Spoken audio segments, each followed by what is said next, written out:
قول لا منه ولا نعمي يا ربي للمصطفى ولمقاصدنا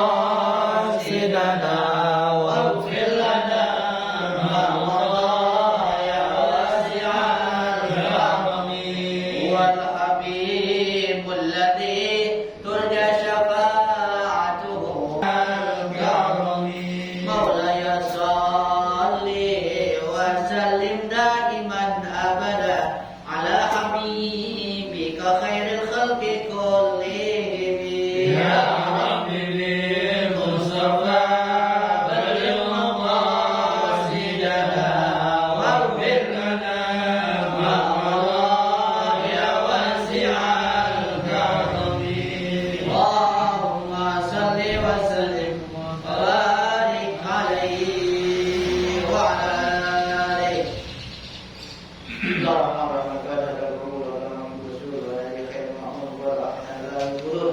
وإلى حضرة سيدنا الرسول صلى الله عليه وسلم قراءة الفاتحة.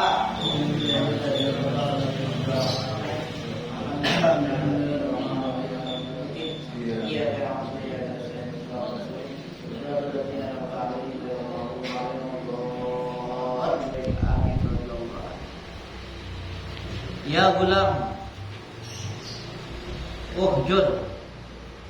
uhjuril kalama anil khalqi ma dumta qa'iman ma nafsika wa hawaka mutta anil kalam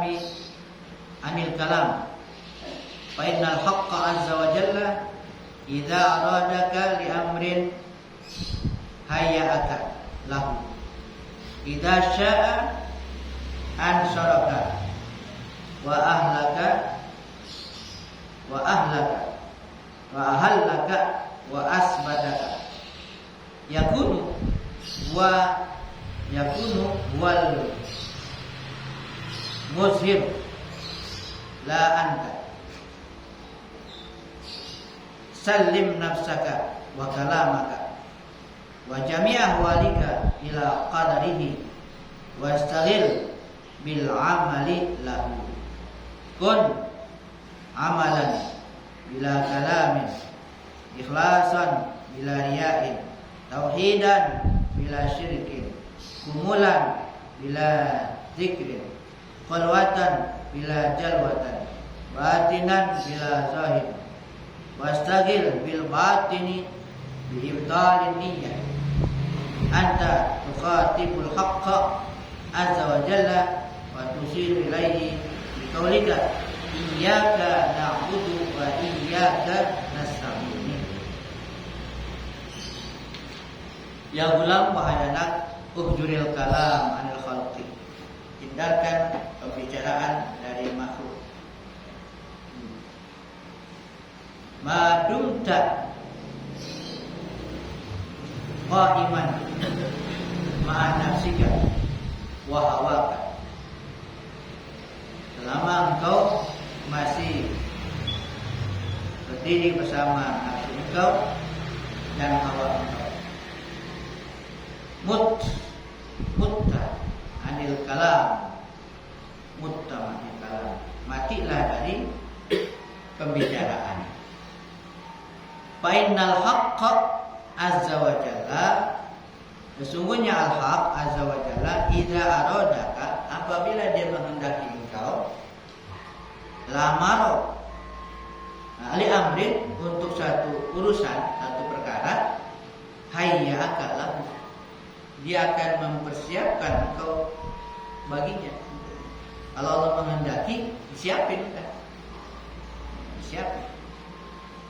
Idza syaa ansaraka wa ahlaka wa asbataka, apabila dia menghendaki, dia mau, ansaraka, dia sebarkan engkau, artinya dia munculkan engkau, dia munculin, enggak muncul dia munculin. Wa ahallaka, dan dia ahlikan, dibikin kau sebagai ahlinya. Ahli dalam apa? Urusan apa nih kalau Allah kehendaki, dia dibikin ahli. Ahallaka, menjadi ahlinya engkau. Wa asbataka, dan dia tetapkan engkau. yakunu huwal musir lahanka. Jadilah dia yang musir, dia yang nyatat. La anta, bukan engkau. Jadi Allah, karena dia semua yang menghendaki, yang nyiapin semua. Kalau dikehendaki untuk muncul, yang muncul. Ahli ya ahli. Salim nafsaka wa kalamaka. Serahkanlah diri engkau wa kalamaka, maka ucapan-ucapan engkau, wa jami'a ahwalika, dan semua kondisi keadaan engkau, ila qadari, kepada takdirnya. Serahkan kepada takdirnya. Takdirnya mau bagaimana. Wastagil bil amali lahu, dan sibuklah beramal lahu, untuknya. Untuk apa? Untuk takdir itu. Takdir begini, laksanain aja, beramal dalam takdir. Kun amalan bila kalam, jadilah engkau amalan, jadilah amalan bila kalam, perbuatan yang tanpa kalam, tanpa pembicaraan. Ikhlasan bila riya, jadilah ikhlas tanpa riya. Tauhidan bila syirik, tauhid tanpa syirik. Kumulan bila dzikrin, kumul tersembunyi, bila dzikrin tanpa sebutan. Khalwatan bila jalwah, khalwah sendiri tanpa rame-rame. Batinan bila zahir, batin tanpa zahir. Wastagil bil batin ibtalin niyyah, dan sibuklah bil batin, dengan batin. Ibtalin niyyah, dengan membatalkan niat.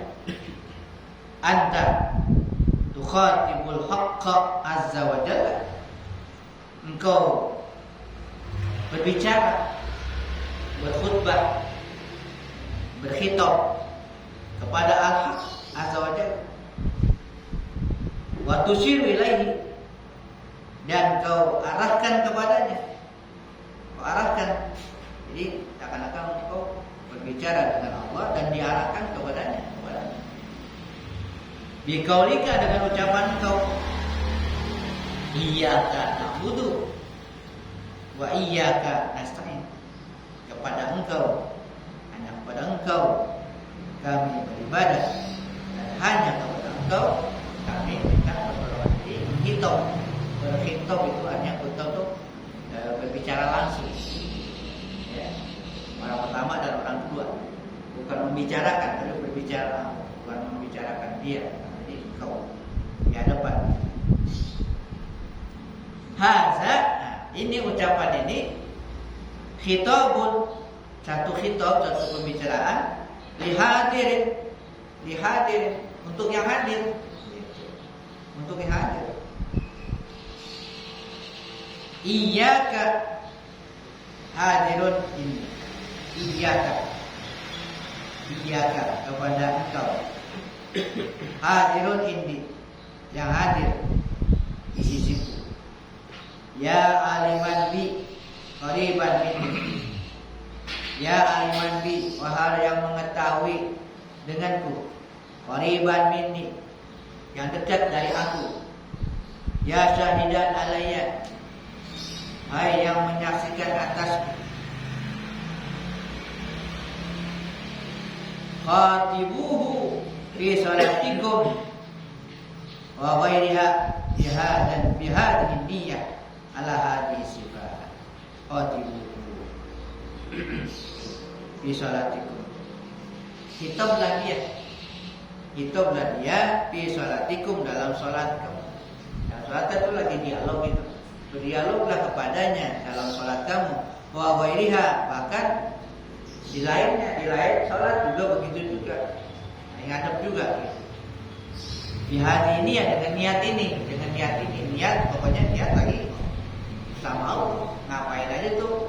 Jadi niatnya untuk mematuhi perintah Allah, kerja itu diniatkan Allah, bukan yang lain-lain.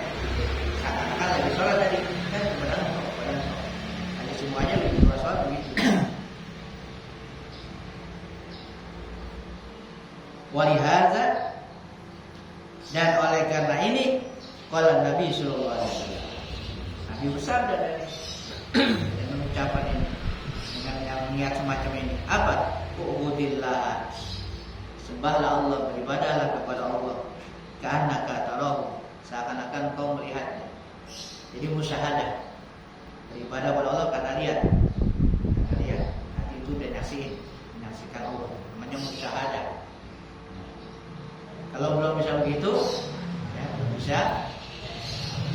Itu orang wali itu dia musyahadah dia, kemana aja dia seakan-akan dia udah lihat Allah dengan mata hati dia lihat Allah. Fa'ilam takun tarahu, nah, jika kamu belum bisa melihat, belum bisa musyahadah, fa'innahu yaraka, sungguhnya dia melihat kau. Muraqabah namanya. Ingatlah, dia melihat kau, dia pasti melihat kau. Ini muraqabah. Muraqabah itu merasa diintai. Nah, raqib kemarin sifat nama Allah, merasa diintai, merasa diawasi. Muraqabah. Jadi ihsan itu ada dua macam, ada dua tingkatan. Bisa musyahadah, bisa muraqabah.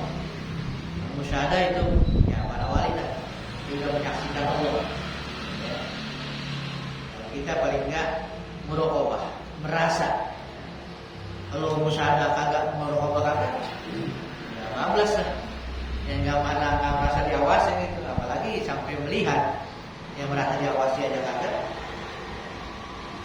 Nggak ada keyakinan kepada adanya Allah, ya, keberadaan Allah, kehadiran Allah, nggak hadir Allah, nggak hadir.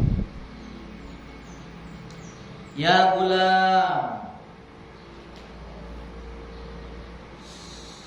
sab qalbak bi aklil halal, qad arafta rabbaka azza wa jalla. Wahai anak, sucikanlah, bersihkanlah hati engkau dengan memakan yang halal, dan sungguh engkau telah makrifat, kenal kepada Tuhan engkau azza wa jalla. Safi luqmataka wa khirqataka wa qalbaka, bersihkanlah, jernihkanlah suapan engkau, robekan engkau, wa qalbaka, dan hati engkau, atau belakang engkau. Wa qad sita safiyan, berarti engkau sudah menjadi orang yang safiyan, orang yang bersih. At-tasawuf mustaqun minas safa. Tasawuf itu, kata-kata tasawuf, lafaz tasawuf, mustaq, istilah mustaq itu pecahan dari as-safa. Safa itu bersih, jernih, bening. Ya man labisa saub as-sufi, ya man labisa saub, wahai orang yang memakai saub. Kalau saub itu baju wol, baju sederhana, ya.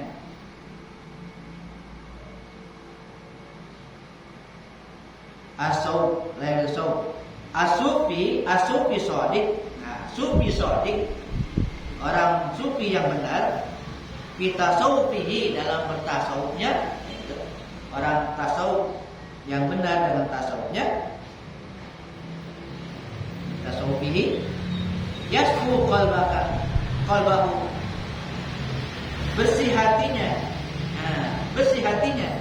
amma siwa maulahu azza wa jalla. Orang tasawuf yang benar dalam bertasawuf, ya, adalah orang yang bersih hatinya dari selain Allah azza wa jalla. Bukan sekedar pakai baju wol, baju saub, baju wol, baju sederhana. Wa hadza syai'un la yaji'u bitaghyiril khiraq. Hal ini sesuatu yang tidak datang dengan merubah ya pakaian, wa tasfiril wujuh, dan tasfir memucatkan wajah, ya, bikin pucat wajah kayaknya kalau makan makan, wajah al-aktafi, dan mengumpulkan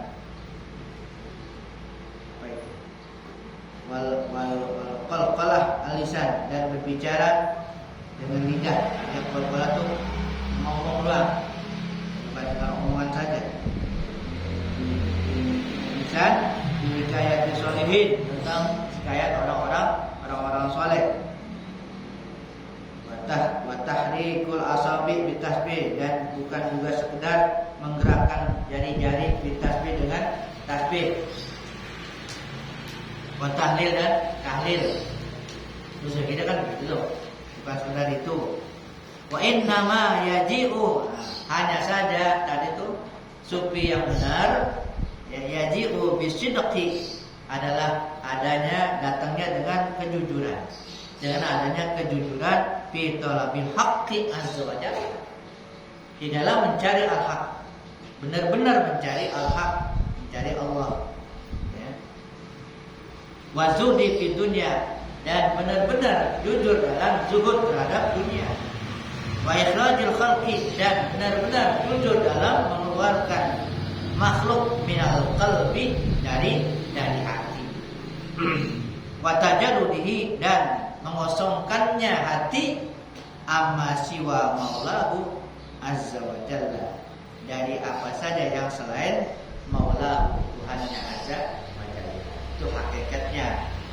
Yang sebenarnya begitu, tasawuf yang sebenarnya begitu, bisa datang dengan itu, tidak dengan yang zahir tadi, ya, yang zahir, yang kelihatan nggak sekedar mengucapkan muka, ya, lusuh gitu, pakaiannya lusuh, kemudian mukanya ya pucat karena nggak, kurang makan, kurang apa, kemudian juga kemana-mana ya bertasbih dan sebagainya, bukan sekedar itu datang yang tadi itu, tapi yang lebih penting adalah kosongnya hati dari selain Allah.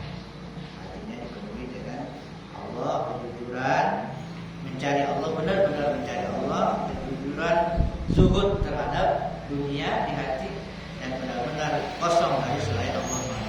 Itu baru nanti akan menjadikan tasawuf yang sebenarnya. Yang mula-mula bolehlah sebagai pemula, sebagai dulu. Allah.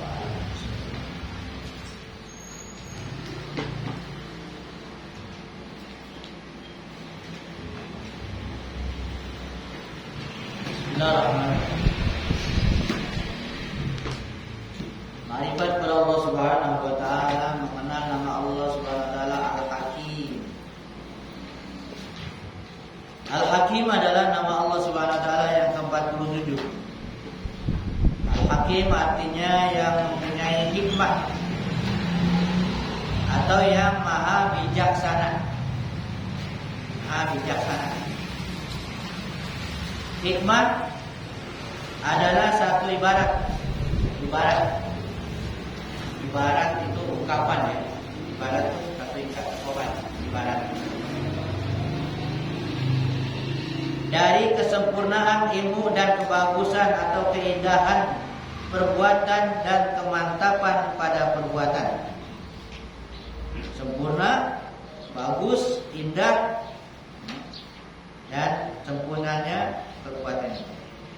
Dalam Al-Quran disebutkan wa huwal qahiru fawqa ibadihi wa huwal hakimul khabir. Dialah Allah yang maha perkasa di atas hamba-hambanya, dan dia maha bijaksana lagi maha mengetahui. Apabila kita mendengar ayat ini sepotong saja, yaitu dialah Allah Subhanahu wa taala yang maha perkasa atas hambanya. Kalau mendengarnya sepotong, cuma Allah maha perkasa atas hambanya, jadi takut hamba. Maka bisa menimbulkan penafsiran bahwa Allah Subhanahu wa taala berkuasa atas hambanya lalu sekehendaknya. Kuasa, perkasa. Jadi sekehendaknya dia perkasa. Bisa diktator gitu.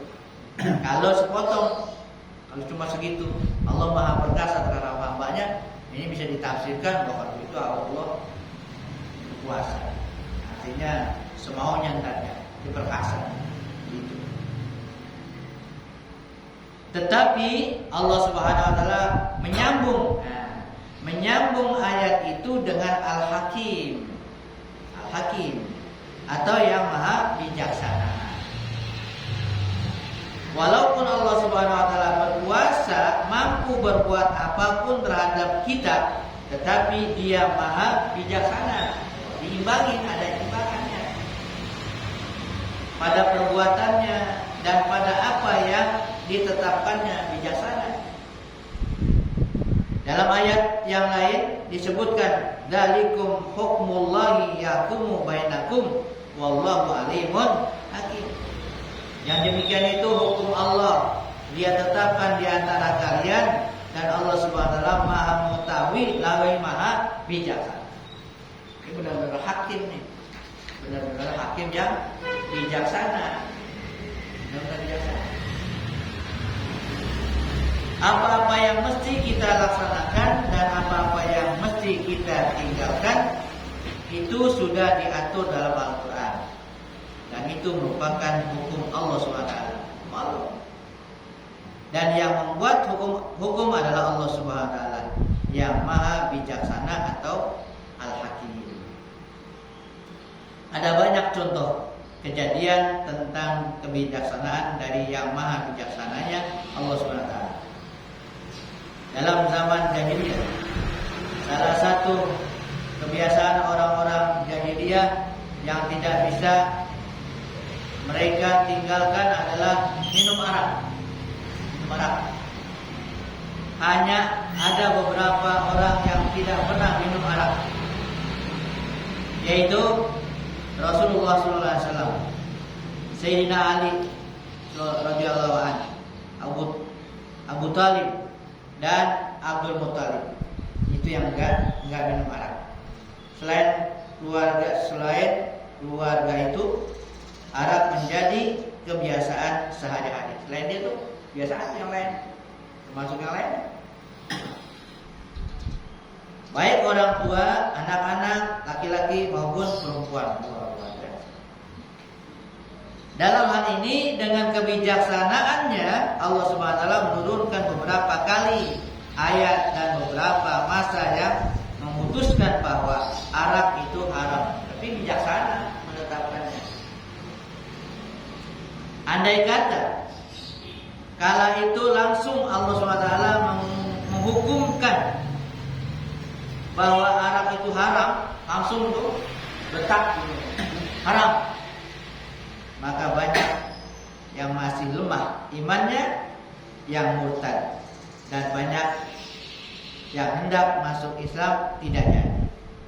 Yang masih lemah udah murtad, nggak jadi dah.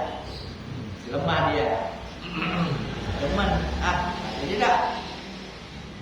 Dia senangin langsung boleh. Yang mau masuk Islam, kagak ada beda aja. Berat ini. Lagi senang-senangnya semua. Lagi senang.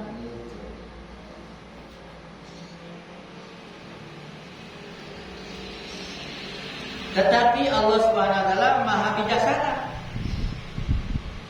Diatur sedemikian rupa tentang haramnya arak ini sehingga menyenangkan hati kaum muslimin. Yang berkaitan dengan itu turun ayat Allah Subhanahu wa taala yang pertama, qul fihima ismun kabirun wa manafi'u linnas. Artinya katakanlah wahai Muhammad SAW, pada keduanya arak dan judi itu dosa besar dan ada beberapa manfaat bagi manusia. Ini ada manfaatnya. Ayat ini udah dihapus nih. Sekarang nasah namanya. bukan ayatnya. Ayatnya masih ada tertera, tapi hukumnya dihapus. Ini nggak boleh beralasan lagi, nggak ada manfaat. Lagi udah nggak perlu boleh pakai ayat ini, ayat yang terakhir. Insun min amalis syaiton, itu ayat yang terakhir. Manfaat Arab bukan dari segi kesehatan dan ketenangan. Manfaat Arab bukan dari segi kesehatan dan ketenangan jiwa, melainkan dari segi usaha. Itu manfaatnya. Usaha bisnis itu kan ada bisnis, pabrik masih ada, pabrikan bisnis. Kenapa ya manfaatnya bisnis? Pada waktu itu, sekarang begitu. Pada waktu itu tuh gak ada bisnis di bisnis itu. Segi kesehatan, bahkan merugikan. Segi kesehatan merugikan, yang akan rusak kan. Bukan ada itunya. Setelah turun ayat ini, sebagian sahabat ada yang meninggalkan minum arak dan sebagian tetap minum arak. Yang meninggalkan ada yang masih begitu, masih belum jelas. Ya, masih dikatakan ada dosa, ada manfaat, belum jelas. Tinggal pilih kali dah. Gitu. Makanya ada yang pilih, ada yang masih tetap, ada yang udah ninggalin. Gitu. Karena tidak ada larangan yang tegas. Ada larangan tegas, jadi yang yang udah tertib. Beberapa waktu kemudian terjadi satu kejadian. Di mana Abdurrahman bin Auf, sahabat Rasulullah SAW, mengumpulkan kaum untuk minum arak. Sampai akhirnya mereka mabuk. Ketika masuk waktu sholat maghrib, seseorang jadi imam, mabuk jadi imam. Baru masuk Islam, sholat, mabuk. Ketika mabuk jadi imam dan tersalah membaca ayat. Baca ayat salah, ayat mabuk. Ia membaca qul ya ayyuhal kafirun a'budu ma ta'budun. Kapelah. Lahnya kelewatan. Kalau mabuk a'budu ma ta'budun. Artinya katakanlah, wahai orang-orang yang kafir, aku menyembah apa yang kalian sembah. Itu jadinya. Kalimat la yang berarti tidak tertinggal. Seharusnya artinya aku tidak menyembah apa yang kalian sembah. Lalu turunlah ayat Allah Subhanahu wa ta'ala yang kedua, turun yang kedua. Ya ayyuhalladzina amanu la taqrabus shalah wa antum sukara. Istilah gitu. Jangan kamu sholat kalau lagi mabuk. Hatta ta'lamu ma taqulun, sehingga kamu mengetahui apa yang kamu ucapkan. Artinya berhati-hati. Sehingga kalian mengetahui apa yang kalian katakan. Sahabat-sahabat yang masih mau minum arak tidak lagi minum arak mendekati waktu sholat. Nah ini jadinya. Masih minum. Kalau udah dekat waktu sholat kagak minum. Kalau masih jauh waktu sholat pagi minum dah, sholat zuhur aman dia. Jadi kalau dekat nggak mau minumnya nggak dapat sholat dan masih mabuk udah waktu sholat kan gitu. Jadi masuk minum masih, tapi bukan waktu dekat sholat gitu. Sedangkan kalian tetapi sesudah Isya karena masanya panjang, Isya tuh subuh kan panjang tidur antara Isya dan subuh. Jadi diundur minumnya ada sholat. Setelah itu ada kejadian, masih kejadian juga, di mana para sahabat berkumpul beberapa kabilah untuk minum arak. Ini bukan masalah sholat ini. Waktunya lebih jauh dari sholat. Cuman dia kumpul rame-rame untuk minum arak. Akhirnya mereka mabuk dan terjadi perkelahian. Ribut kan. Mereka saling menghina antara kabilah dan hampir terjadi perang. Akhirnya turun lagi ayat yang artinya turun ayat terakhir. Wahai orang-orang yang beriman, ya ayyuhalladzina amanu, sesungguhnya minum khamr, berjudi, innamal khamru wal maisir wal ansab, menyembah berhala, mengundi nasib, ya. Wal ansab, mengundi nasib adalah perbuatan keji. Ritsun keji. Min amal syaitan, termasuk perbuatan setan. Maka jauhilah, pantahu. Maka jauhilah perbuatan-perbuatan itu agar kalian mendapatkan keberuntungan. Nah, dengan sangat bijaksananya Allah SWT mengharamkan arak dengan beberapa kali tahap. Ini termasuk dari kandungan nama Al-Hakim. Contoh lain, yaitu ketika Allah mengharamkan riba. Karena riba juga salah satu kebiasaan orang-orang yang pada waktu itu. Allah SWT dengan bijaksananya juga beberapa kali menurunkan ayat pertama, wa ma ataitum min riba liyarbu bi amwalin nasi fala yarbu indallah. Dan sungguhnya apa-apa yang kalian lakukan dari riba supaya harta kalian berkembang, maka tidaklah berkembang di sisi Allah. Cuma begitu. Sahabat yang mengerti sudah paham bahwa jika memperbuat riba tidak akan berkah, usahanya. Nambah ada bunganya, tapi berkahnya tidak ada. Tetapi sebagian lain masih melakukan riba. Kemudian turun ayat kedua, wa akhdhihimur riba. Dan Allah mengambil mereka tentang riba, faqadduhu anhu, dan mereka dilarang daripadanya. Wa aklihim amwalan nas, dan juga memakan harta orang lain bil batil, dengan cara yang batil. Wa atadna lil kafirina minhum, dan kami ancam orang-orang kafir di antara mereka azaban alimah, dengan azab yang pedih. Kalau ada yang kafir tidak percaya, diancam. Banyak sahabat yang sudah meninggalkan riba, namun masih ada yang beranggapan bahwa riba boleh. Ninggalin tapi dianggap masih boleh. Jelas. Akhirnya turun lagi ayat, ya ayyuhalladzina amanu la ta'kulu riba apa? Wattaqullah la'allakum tuflihun. Wahai beriman, jangan makan riba. Ad-afan untuk apa? Yang berlipat ganda. Ini yang berlipat ganda. Yang dia berlipat ganda itunya, bunganya.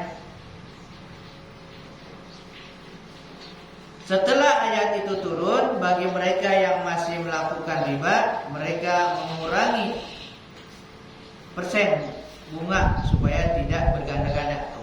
Kan katanya yang riba ganda, dikurangi persennya. Kalinya 50% atau berapa persen, turunin. Karena kan begitu juga. Ada sekian persen, ada 1%. Masih juga 1%. Dikit. Kemudian turunlah ayat larangan secara mutlak. Nah, ini mutlak dari ini. Enggak pakai persen-persen udah. Ya ayyuhalladzina amanu taqullaha. Takut kepada Allah. Wazaru ma baqiya minar riba. Tinggalkan sisa-sisa riba. Sisanya tuh tinggalkan. In kuntum mu'minin. Nah, in kuntum mu'minin, jika kalian termasuk orang-orang yang mukmin, yang beriman. Fa in lam taf'alu, ini ancamannya. Fa in lam taf'alu, jika kalian tidak melaksanakan, artinya enggak meninggalkan tuh, fazanu biharbin minallahi wa rasuli. Berarti kamu sudah membuka front untuk perang. Nantangin perang. Udah dianggap perang. Amalan-amalan lain enggak dianggap perang. Enggak ada yang dianggap perang pada Allah, kecuali ini adalah cuma satu lagi yang dianggap perang dengan Allah. Riba ada satu lagi, saya lupa, nanti kita lihat. Yang lain tidak dianggap perang. Ada yang mencuri, yang berzina nggak dianggap perang.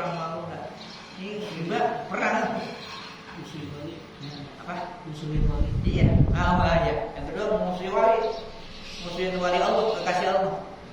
Kasih Allah diperangi, dimusuhin gitu, difitnah, wah itu berperang.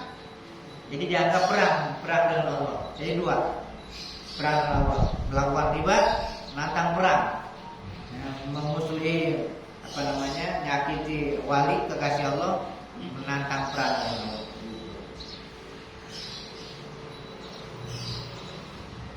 Sekecil apapun bunga yang diambil dari hutang piutang yang ada keuntungannya dengan yang mengutangi itu adalah hukumnya riba.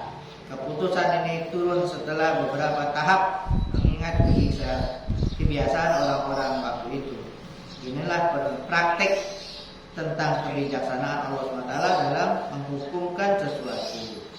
Para ulama dahulu karena sangat hati-hati apabila ia mengutangi seseorang, mereka tidak mau meminjam atau meminta tolong kepada yang dihutangi itu, karena mereka khawatir bahwa jasa yang mereka berikan itu termasuk riba.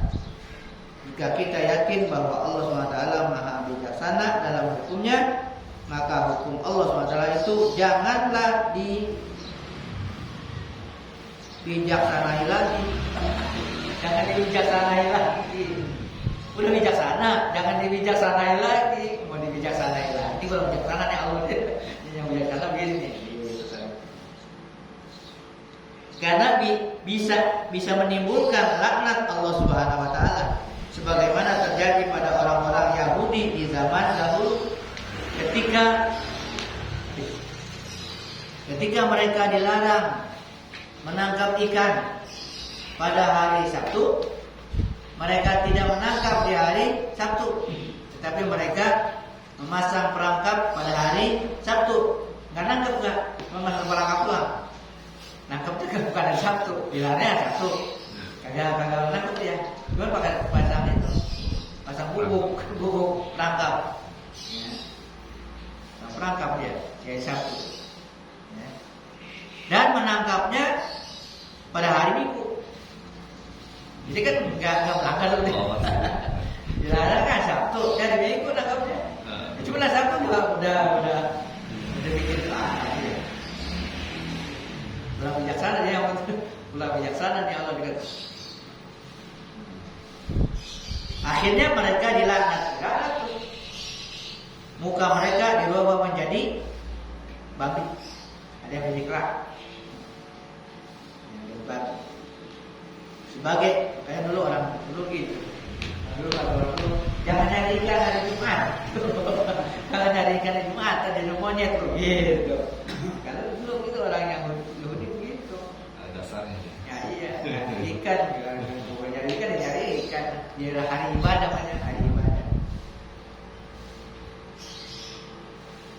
Sebagai pengikut ajaran thariqah, hendaknya kita timbang hukum fikih dengan ajaran tasawuf. Nah, diimbangi.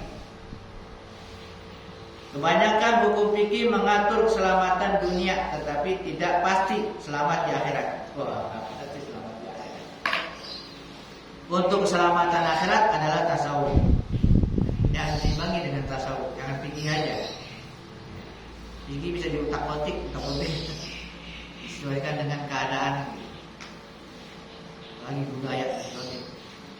Contoh lain, Maha Bijaksana membijaksanai hukum Allah seperti orang yang menghindari zakat. Nah, jangan menjual emas karena sampai nisab. Dijual emasnya.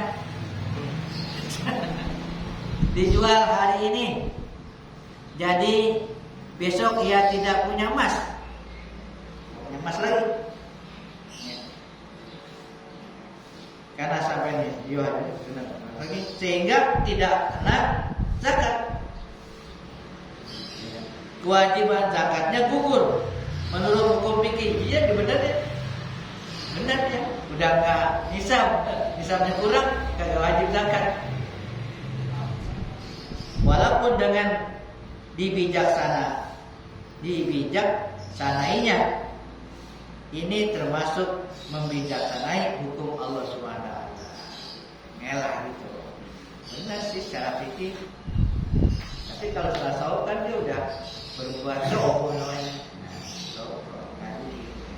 Contoh lain, orang yang mencari cara menghindari riba yaitu orang yang berutang disuruh bernazar. Oh, sunnah azab deh. Jika engkau mau mengutangi aku 1 juta, aku bernazar untuk memberi 1.200.000. Nazar kena nazar. Supaya katanya enggak riba. Nazar kan aku kena nazar. Nazar. Ngomongnya nazar. Menurut hukum fikih boleh, tetapi menurut hukum tasawuf tidak boleh. Tidak boleh, tasawuf tidak boleh karena niatnya udah baik. Fikih ya dia zohirnya nazar, bukan bunga. Nazar kan bagus loh, nazar. Tapi hatinya di mana? Hatinya supaya dapat pinjaman, supaya waktu kembalinya ada bunganya. Yang itu paham, ngerti dia yang ngutangin. Ya dah, biar lu nazar kan, yang penting gua ada untungnya kan gitu. Riba juga. Nah itu kalau pakai tasawuf begitu, artinya, nah nggak bisa ini. Pakai fikih boleh. Nazar. Menurut Syekh Al-Habib Abdullah Al-Haddad ini lebih berat dari riba sebenarnya. Lebih berat tuh. Udah bohongin lagi. Allah SWT Maha tahu apa maksud hati kita sebenarnya, yaitu membijaksanai hukum Allah SWT. Praktek-praktek semacam ini harus kita hindari. Itu hukum-hukum yang berlaku di dunia begitu banyak. Coba kalau menurut hati nurani nggak begitu. Dulu saya punya dosen, mungkin terkenal juga, di ujungnya namanya Bejebir. Saya lupa itu namanya. Dia hakim kan, hakim. Tapi dalam memutuskan perkara dalam sidang, mestinya begini, tapi dia pakai hati nurani, pakai kebijaksanaan. Akhirnya banyak hal-hal yang lain dari anggapan orang. Ini putusannya begini, ternyata putusan dia seperti ini. Dia pakai hati nurani, nggak pakai yang semacam hukum yang yang luar aja. Pakai baca bin namanya, saya lupa itu. Hakim agung gitu maksudnya. Dia pernah ngajar di IAIN. Nah, apa ya? Gimana sih? Terakhir. Agak terakhir.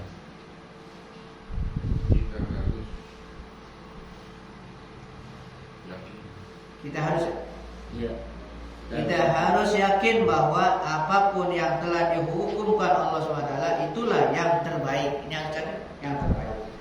Karena Allah SWT menghukumkan dengan bijaksana, dan hukum Allah SWT kalau kita teliti semuanya ada hikmah dan rahasia untuk hambanya.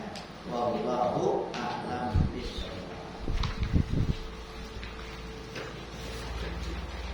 Atul zikri la ilaha illallah Muhammadur Rasulullah, la ilaha illallah Muhammadur Rasulullah, la ilaha illallah Muhammadur Rasulullah, la ilaha illallah.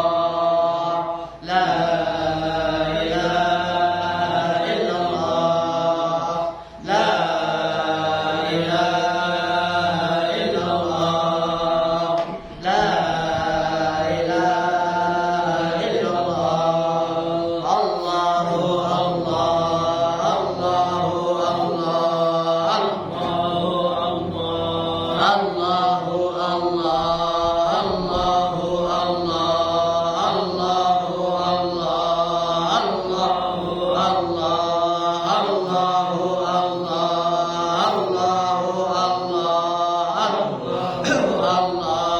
Allahu